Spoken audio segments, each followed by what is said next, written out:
안녕하세요. 이번에 발표를 맡게 된 장준이명규입니다. 이번에 제가 발표를 하게 될 부분은 온라인 그루밍 성폭력 피해자들에 대한 개입 방법 및 치료 방법에 대해서 이야기를 해볼 건데요. 이 낱말이 되게 생소할 수가 있어요. 이 온라인 그루밍이라는 단어 자체가 2007년에 처음 저희 나라에 도입이 됐어요. 그러면서 다양한 피해가 보시는 그래프와 같이 점점 증가하는 추세예요. 2013년부터 보시면 지금 5년 동안 추세가 증가하고 있죠. 이러한 추세는 증가를 하는데 이상하게도 우리나라에 대한 그런 대처 및 개입 방법은 전무합니다. 온라인 그루밍 성폭력 피해자에 대해서 온라인에 대한 이해도 전무하고 그루밍의 범위가 어디서부터 어디까지인가 라는 이해도 없습니다. 성폭력이라는 것이 한 사람의 인생을 바꿀 만한 그런 사건임에도 불구하고 온라인이라는 특성을 띠며 교묘한 방식을 띈다는 그루밍이 합쳐져서 이 성폭력 피해자들이 정말 많이 생겨나고 있다는 사실에 안타까울 따름입니다. 이에 대하여 저희는 어떻게 이것을 개입을 할 것인지, 그리고 이것에 대하여 어떤 치료적 방법을 대입할 것인지에 대하여 이야기해 보도록 하겠습니다. 그것에 대해 이야기하기 이전에 온라인 그루밍 성폭력에 대한 이해에 대하여 좀 논의를 해봐야 할 것 같아요. 온라인 그루밍 성폭력자들은요, 온라인이라는 익명성을 가지고 있어요. 그에 대해서 교묘한 방식으로 이 피해자들을 꼬셔서 피해를 입힙니다. 그 방식은 정말 이 피해자가 피해를 입었다는 인사이트를 주지 않을 정도로 교묘하게 피해를 입히기 때문에 지능사범들이 많습니다. 정말 똑똑해요. 피해 방법이 아주 계획적이고 아주 치밀해요. 살터는 1997년에 이렇게 말했습니다. 온라인 그루밍 성폭력을 입히는 사람들은 감정을 교묘하게 껴내서 피해자를 만든다. 이모셔널 세듀션이라는 표현을 썼는데요. 감정적으로 교묘하게 동요를 시켜서 유혹을 한다는 뜻이죠. 이거를 섹슈얼 그루밍이라고 표현을 했어요. 성적인 그런 은밀한 합법적으로 보일 수 있는 성적인 착취죠. 이것에 대해서 레이첼 오카넬은 다음과 같은 표를 보시면 5단계로 나눠서 성폭력이 이루어진다고 말을 했어요. 첫 번째는 친밀감 형성, 두 번째는 그런 관계, 이야기를 주고받는 관계를 형성, 세 번째는 어느 정도로 위험한가, 우리의 관계가. 내가 해를 입혀도 과연 내가 위험할까, 위험의 평가 단계. 네 번째는 실행을 해도 되나 마나, 실행의 평가 단계, 익스클루시브 스테이지고요. 그리고 다섯 번째는 실행을 하면서 섹슈얼한 그런 성적인 만족을 얻어가는 그런 단계가 되겠습니다. 참 보면 치밀하죠. 계획적이에요. 이것에 대해서 세 가지 방법이 있어요. 표를 보시면요. 첫 번째는 선물 공세, 신뢰를 쌓기 위해 선물 공세. 두 번째는 패밀리얼, 가족적인 신뢰를 이용하는 관계. 그리고 세 번째는 인스티튜셜한, 기관에서의 내가 너보다 직급이 높고 직위가 높은 그러한 어쩔 수 없이 이루어지는 피해자가 생기는 그러한 피해 유형이고요. 우리나라의 사태를 보면은 그렇습니다. 73% 정도 웃돌게 랜덤 채팅 앱 등을 통해서 조건 만남이 이루어지면서 성폭력 및 성매매가 이루어졌는데요. 주로 보시면 남자가 여자 미성년자에게 돈을 선물하면서 성적인 피해가 이루어진다, 성적인 그루밍이 이루어진다고 표현을 하고 있어요. 이것이 제가 온라인 그루밍, 성폭력이라는 세 가지 키워드를 꼽은 이유입니다.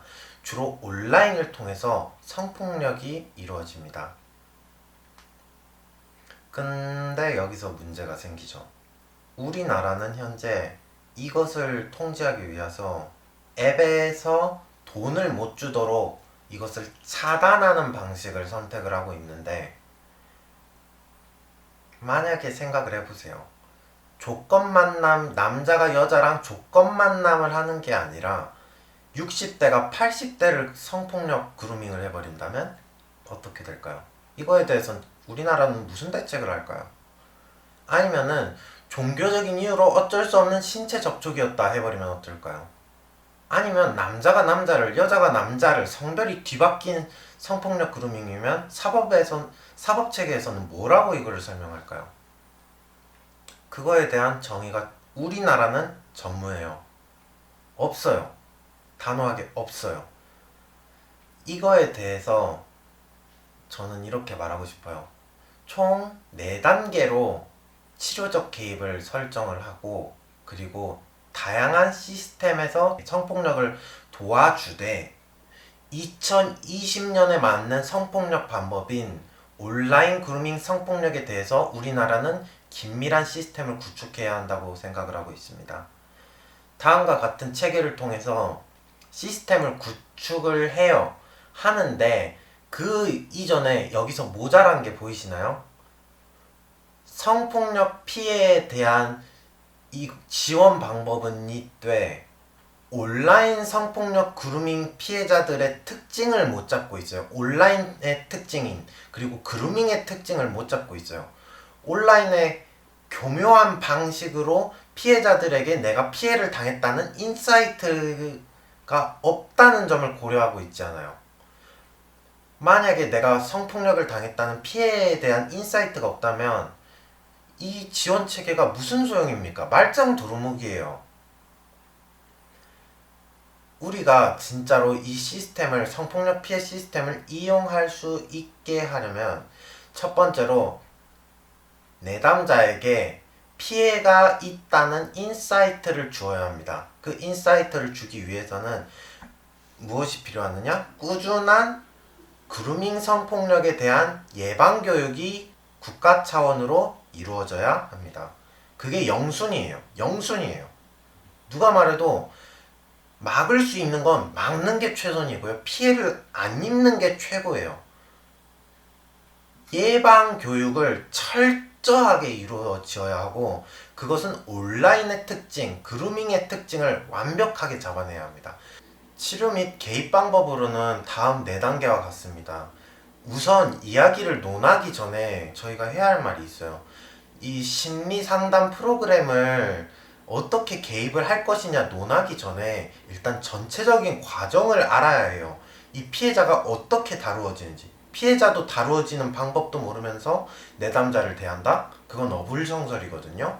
이 온라인 그루밍 성폭력 피해자를 다루는 데 있어서 첫 번째로는 1순위로는 예방교육을 철저하게 실시하는 거예요.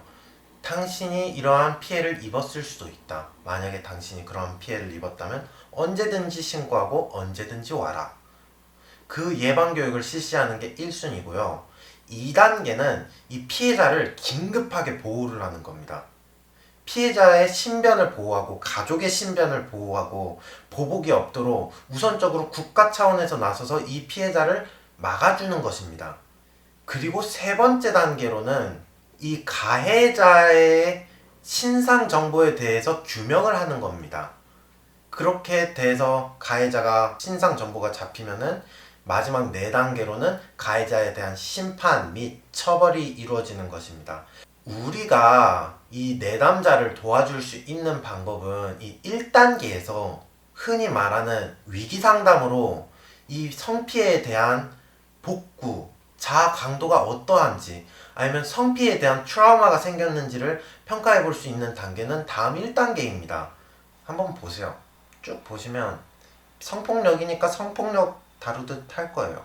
하지만 온라인 그루밍이라는 특징을 살려서 이 성폭력 교육 및 치료를 하고 있어요. 마지막으로 이 얘기를 하면서 마칠게요.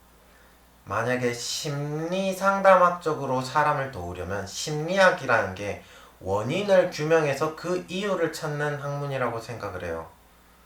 그 이유를 밝히지 않고 우리나라는 지금 표면적으로 드러나는 성폭력의 가해 방법만 막고 있는 표면적인 방법만 막고 있어요. 그게 무슨 원인을 막고 그 뿌리채 뽑는 방법이겠습니까? 이거는 심리학적인 방법이 아니에요. 형사처벌학적인 아니면은 국가의 그런 다양한 방법인 여러 방법일 수 있지만 심리학적이다 원인을 규명해서 이 모든 걸 없애겠다는 그런 방법이 아니에요. 원인을 규명해서 피해자들이 피해를 안 받도록 시스템을 만들고 피해를 받은 사람이 있으면 그 원인을 해결해 주도록 만드는 것이 심리학이라 생각합니다. 그러한 국가적인 차원의 도움이 없다면 계속해서 성폭력 방법은 과격해질 거고 교묘해질 거예요. 이 특성을 매 순간 달라지는 것을 잡아야 한다고 생각합니다. 더 많은 온라인 그루밍 성폭력 피해자들이 생기지 않도록 바라면서 발표를 준비했습니다. 네, 들어주셔서 감사합니다.